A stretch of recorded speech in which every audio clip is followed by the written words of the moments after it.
Siswa SMA bentak Kepala Dinas Pendidikan Siantar saat ditangkap di tempat biliar.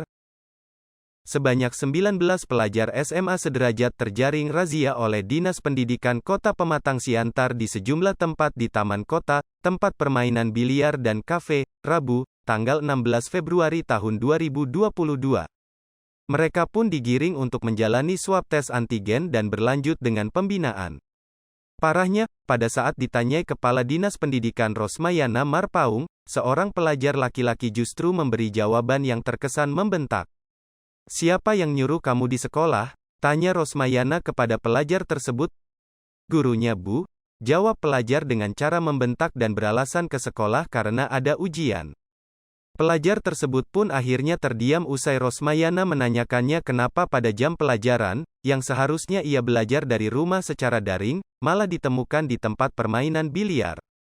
Pegawai dinas pendidikan lainnya juga sempat tersulut emosi lantaran pelajar ini melawan saat ditanyai, bahkan membentak kepala dinas yang notabene adalah orang tua di sekolah.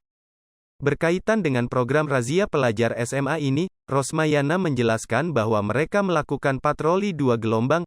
Gelombang pertama berhasil mengamankan 5 pelajar, dan gelombang kedua 19 pelajar.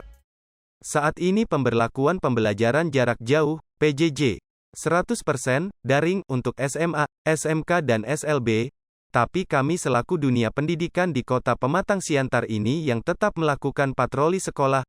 Siapapun itu anak sekolah ataupun murid yang keluyuran di luar sekolah kami akan tetap melakukan tindakan sesuai dengan tanggung jawab kami, ujar Rosmayana. Rosmayana menjamin razia yang dilakukan tidak pandang bulu, dan tetap akan melakukan razia ataupun melakukan patroli ketika melihat ada siswa yang berkeliaran tidak di tempat semestinya. Contohnya di tempat biliar ini mereka diamankan, kami akan tetap menindak dengan melakukan swab. Alhamdulillah ini ada 14 orang siswa dan hasilnya negatif, jelas.